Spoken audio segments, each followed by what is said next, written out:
Ground লেভেলে 1:1 কারা বেশি টাফ অপোনেন্ট? আমি নিজের থেকে না বলে যদি হিস্টোরিক্যালি বলি, প্লিজ প্লিজ প্লিজ। কার্গিল আমরা সবাই দেখেছি কত ডমিনেটিং পজিশনে ছিল পাকিস্তানিরা। তারপরেও for the might of Indian army and all the sacrifices, non dominating position থেকে চড়ে সেই বাঙ্কার্সগুলোকে নাস্তানাবুদ করে দিয়ে তারা তো সবাই পালিয়ে গেছে, নিজেদের কাউকে রেখে যায়নি। ইভেন স্বীকার করেনি যেটা আমরা ছিলাম, যে স্বীকারও করেনি আমরা ছিলাম। তো এটা তো পাকিস্তান সোলজার।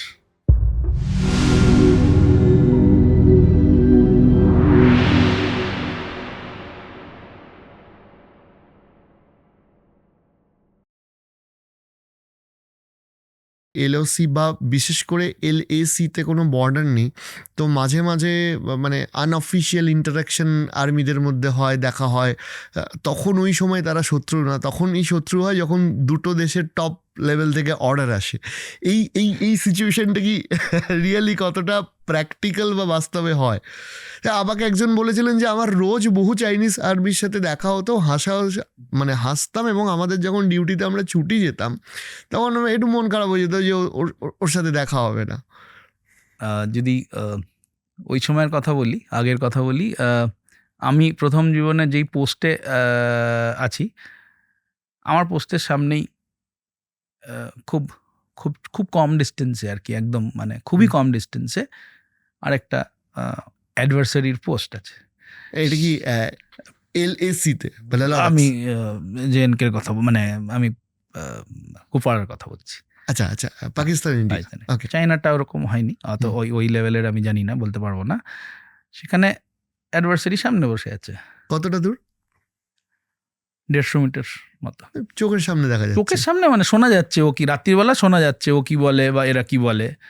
তো সে জানে যে ইন্ডিয়ান আর্মির অফিসার এসছে। সে আমি যাই কোড নেম থাকতো আমাদের সেই সময়, কিছু বিভিন্ন রকমের অন্যরকম নাম নিয়ে, অনির্বাণ বলে তো আর রেডিও কল হচ্ছে না, তখন ওরকম কল সাইন্স বলতাম হচ্ছে।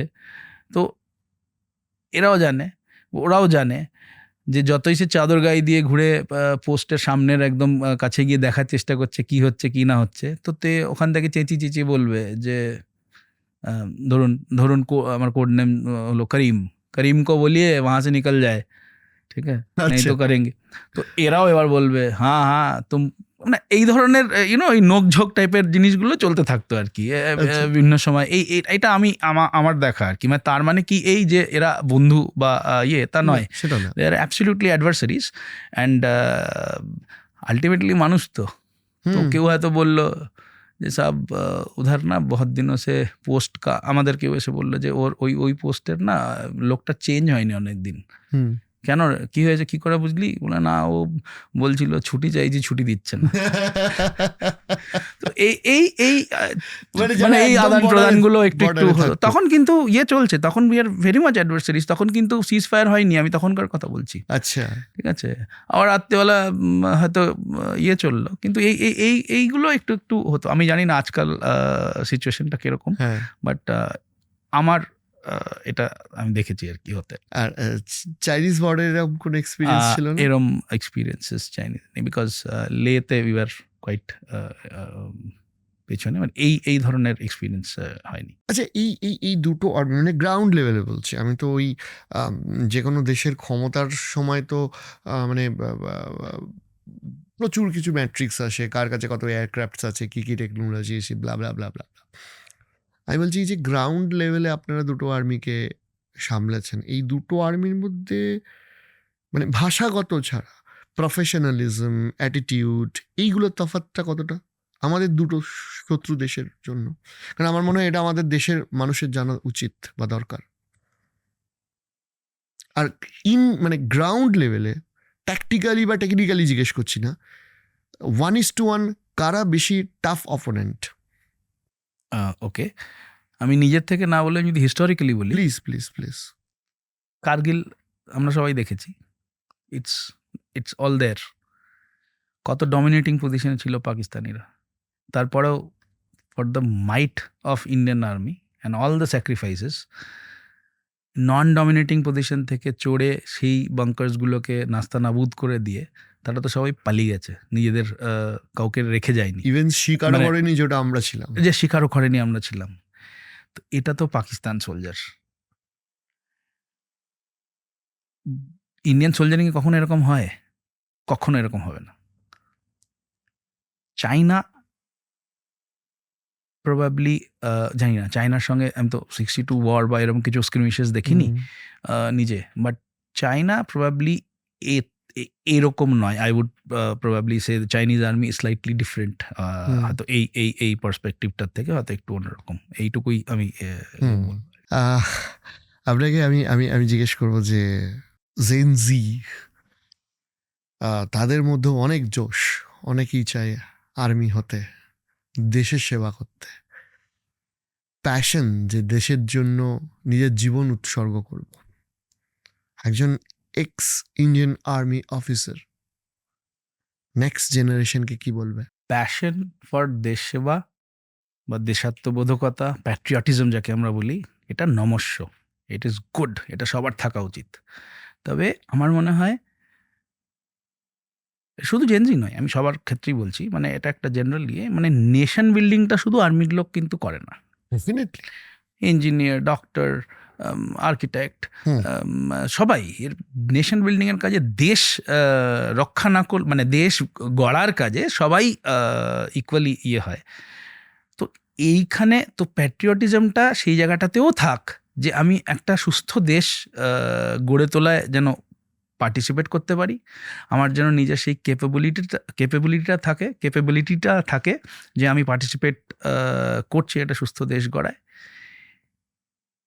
আর সেটা তখনই সম্ভব যদি আমার কাছে ইন্টিগ্রিটি, ডিসিপ্লিন আর পিওর লাভ, প্যাশন, যেটা আপনি বললেন আছে সবার মধ্যে আর কি, এই তিনটে জিনিস যদি থাকে, আমার যদি ইন্টিগ্রিটি থাকে নিজের মধ্যে, আমার যদি ডিসিপ্লিন থাকে, কি বলে, মানে discipline, I am searching for the word, এই দুটো বা তিনটে জিনিস যদি আমার কাছে থাকে, দেশাত্মবোধ, তাহলে আমি প্রকৃত দেশপ্রেমী হয়ে উঠতে আমার কোনো সময় লাগবে না। আমার জেনজির কাছে জীবনের যে কোনো ক্ষেত্রে, এবার সে আমি হয়তো ইয়েতে আসলাম, আর্মিতে আসলাম, কি অন্য কোনো জায়গাতে গেলাম, তো দ্যাট ইজ আমার মনে হয় জেনজির জন্য এটাই ইয়ে, যে be truthful to yourself. Integrity should be absolutely আছে ওদের, ইন্টিগ্রিটিটা ভীষণ স্ট্রং, যেটা সব কম বয়সী ছেলেদের মেয়েদের ক্ষেত্রে থাকে। আর ডিসিপ্লিন, অনুশাসন যাকে বলে, সেটা যদি নিজের জীবনে, নিজের ইয়ের মধ্যে একটু আনতে পারি, তাহলে that is what I want to, মানে সেটাই আমি কনভে করার আপনার আমরা অনেক ফিল্ম দেখেছি, অনেক ইন্ডিয়ান বলিউড মুভিজ দেখেছি, রিসেন্টলি আমরা ধুরন্ধর দেখেছি। আর্মিদের লাইফটা কি এতটাই সিনেম্যাটিক, নাকি সিনেমার সাথে রিল ভার্সেস রিয়েল কতটা ডিফারেন্স? প্রচুর ইয়ে হয় ধুরন্ধরে। আর্মির কিছু আছে কি? আচ্ছা, র এজেন্ট একটা দেখাচ্ছে বোধ হয় না? হ্যাঁ, ওকে। শুধু ধুরন্ধর বলে নয়, উড়ি দেখেছি আমরা, বর্ডার দেখেছি। একটু কোথাও গিয়ে তো লার্জার দ্যান লাইফ বটেই ব্যাপারটা। ওই সেটা একদম ট্রেনিং ডেজ থেকে নিয়ে শুরু করে ইয়ে অবধি, বাট প্রবাবলি সিনেম্যাটিক বলবো না, but definitely to some extent larger than life বটেই। মানে আমি যদি আজকে গল্ফগ্রিন যাদবপুরের বিজয়গড়ের ছেলে হয়ে বলছি যে আমি ঘোড়া চালাতে জানি, আমি 10 মিটার বোর্ড থেকে জাম্প করছি, বা সেটা আমাকে শিখতে হয়েছে, তো এগুলো তো নর্মালি মানে হয়তো খুব একটা ইজিলি, মানে অ্যাভারেজ কি অ্যাভেলেবল হয়, কিন্তু সেই জিনিসটা তো আর্মি করতে সুবিধা করে দিচ্ছে বা শেখাচ্ছে, করাচ্ছে। তো that is probably something which is that. ধরুন আফটার রিটায়ারমেন্ট, মানে আমি আস্কিং, মানে আমি জানি না এটা কোশ্চেনটা কত সেন্স বানবে, বাট এত ইমোশনাল একটা পডকাস্ট চলছে এখানে, খুব সব কিছু যে মেপে চুপে কথা বলা যায় সেটাও না, বাট আমি জাস্ট আস্কিং ইউ কি আফটার রিটায়ারমেন্ট, ভগবান না করুক যদি কোনো যুদ্ধ পরিস্থিতি আসে দেশের, যারা আপনারা রিটায়ার্ড আর্মি অফিসার আছেন, যারা আজকে নিজের ব্যক্তিগত প্রফেশনাল লাইফে, আপনি একজন কর্পোরেটে এস্টাবলিশড অফিসার এবং অনেক বড় পদ বা উচ্চ পদে রয়েছেন, আবার যদি দেশ রক্ষার জন্য ডাক আসে, গ্রাউন্ড ফিল্ডে যাওয়ার জন্য এই ব্রেনটা এখনো প্রস্তুত? অ্যাবসলিউটলি, অ্যাবসলিউটলি দরকার, যে কোনো সময় যে কোনো দরকারে যখন খুশি, ইট ইজ অ্যাবসলিউটলি দেয়ার। শুধু আজকে নয়, আবার যদি নেক্সট জন্ম। জীবনেও ফিরে আসতে হয়, তাহলেও ফার্স্ট ইয়েটা কিন্তু আর্মিই হবে, ফার্স্ট প্রফেশনটা আর্মি হবে। দ্যাট ইজ অ্যাবসলিউটলি, এটার মধ্যে কোনো দ্বিধা নেই, একদম এর মধ্যে কোনো রকম দ্বিধা নেই। ভারতবর্ষ এবং সর্বোপরি মানে আরও বেশিভাবে বলতে গেলে আর্মি, এটা হবেই, তারপরে অন্য কিছু।